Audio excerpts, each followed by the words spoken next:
Setelah puluhan tahun berdiri, perilaku bejat para pengasuh maupun pembina di salah satu panti asuhan di Tangerang, Banten akhirnya terbongkar.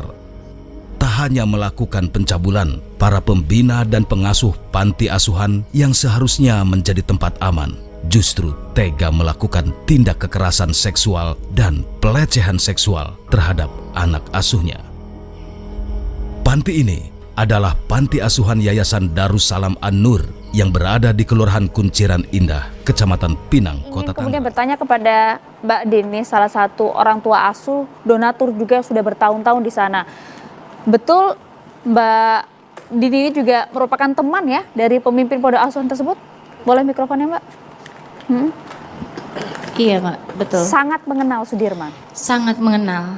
Dari dia belum jadi apa-apa dan bangunan istana yatim itu juga belum apa-apa, dari tanah, dari rumah bilik, dari depan rumahnya kandang kambing, mohon maaf, saya bersama dia.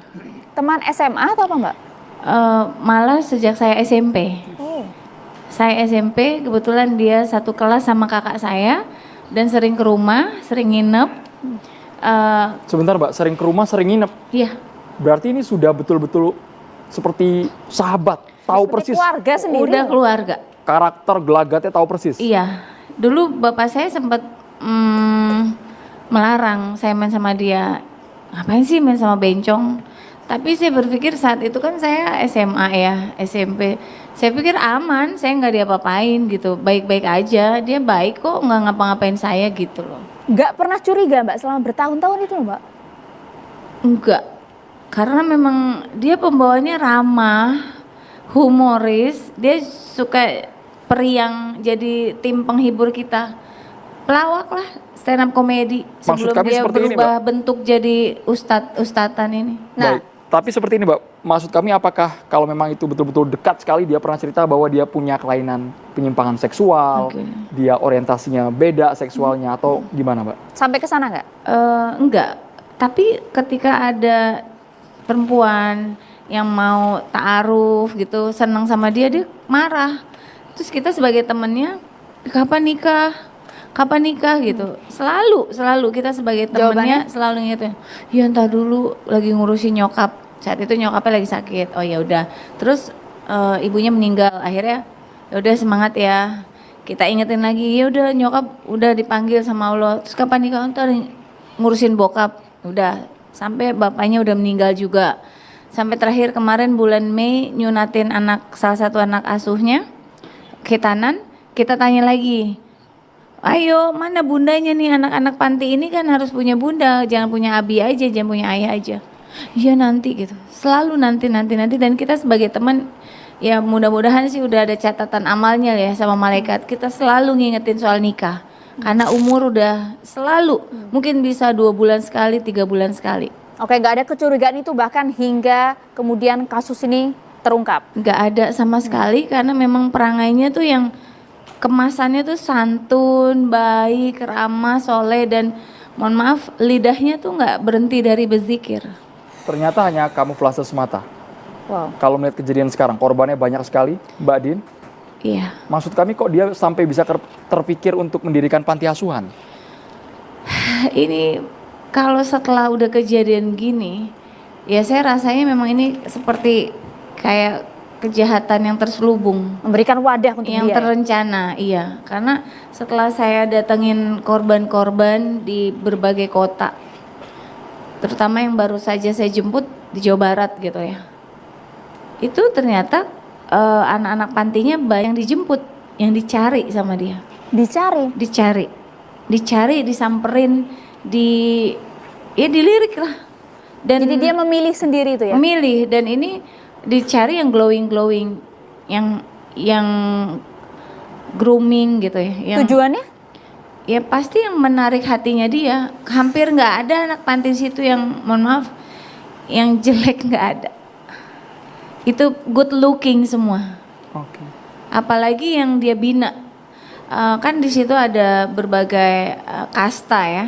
Kasta yang kira-kira ketampanannya B apa C gitu di rumah panti yang sebelah kanannya.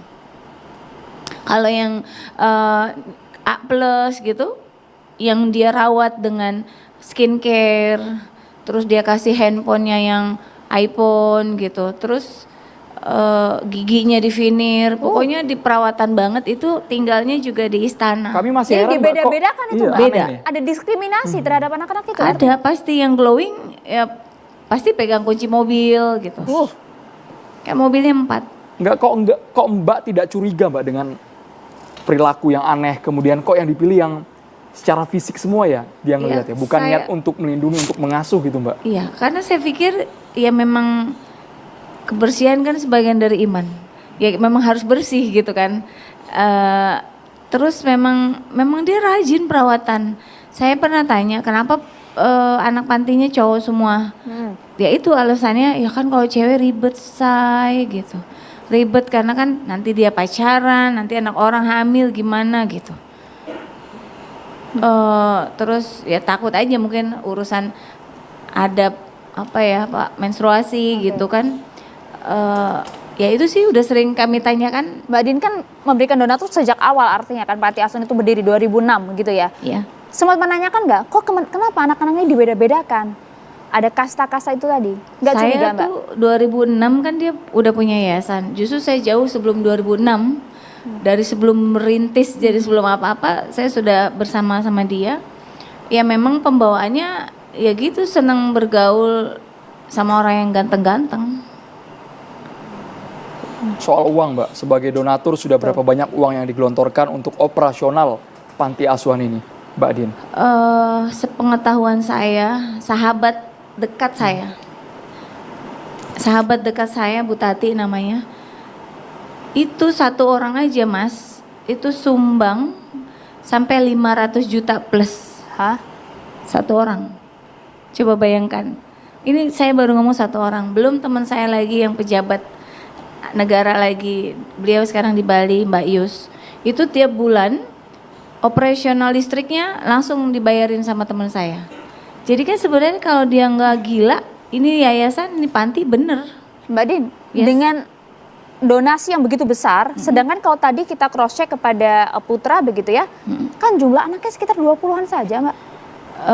20, ya itulah manipulasi, orangnya manipulatif banget. Saya sendiri teman dekatnya, kebetulan saya punya yayasan juga, saya punya yayasan pendidikan, dia yayasan panti asuhan. Ketika sekolah saya ada kegiatan charity atau kegiatan muharaman anak yatim, kegiatan Ramadan deh misal, itu saya minta anak yatim atau duafa 100, dia bisa hadirin. Terakhir saya sama Mbak Ratna Listi sama teman-teman di entertain ke Keongmas nonton, ngajak anak yatim 150, ada dia punya. Dari mana Mbak? Baru hari ini saya tahu dari mana itu anaknya.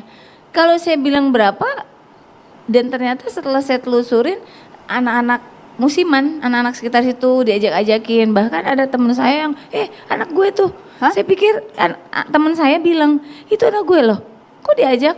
Jadi suka ngaku-ngaku orang, diambil, seakan-akan jadi anak yatimnya, padahal masih punya bapak ibu. Mbak Din, fakta dari kepolisian bahwa panti asuhan ini ilegal sejak tahun 2006. Ya. Ini uang yang digelontorkan begitu besar, apakah dari para donatur ini tidak meminta transparansi? Uangnya dikemanakan, pembukuannya bagaimana, Pembukuan. arahan dananya kemana? Iya. Mbak Din. Ada salah satu, ini berita valid yang insya Allah bisa dipertanggungjawabkan. Saya tidak bisa sebut namanya. Ada salah satu pejabat di kota Tangerang yang orang tuanya aja nyumbang buat makan anak-anak 1 minggu tuh 15 juta. Jadi kalau 1 bulan 60 juta. Coba itu Satu orang. satu orang 60 juta udah jelas.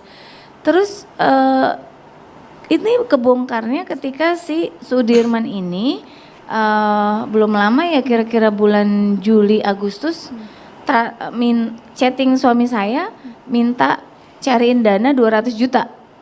Pertama gitu. Untuk pembangunan rumah tahfiz yang hijau itu yang ada di TV-TV bisa disaksikan. Katanya itu masih punya hutang di material. Nah, saya sebagai teman dekat, oh ya udah deh, nanti saya cariin ke teman-teman, siapa tahu 200 juta ini ada yang mau nyumbang 5 juta, 5 juta, 5 juta kelar gitu. Ternyata ketika saya minta ke teman saya informasi ini, saya ini kasihan nih bantuin. Hah, itu udah saya bantu kemarin 150 juta, 100 juta, sekian juta gitu. Dan lengkap, plus kwitansinya saya tahu dari material mana. Dan itu sahabat baik saya nyumbang untuk material aja 500 juta lebih. Nanti pagernya yang hijau itu yang berdiri megah, dari ada lagi namanya Mbak Reni, itu bisa 200 juta banyak nyumbang. donatur.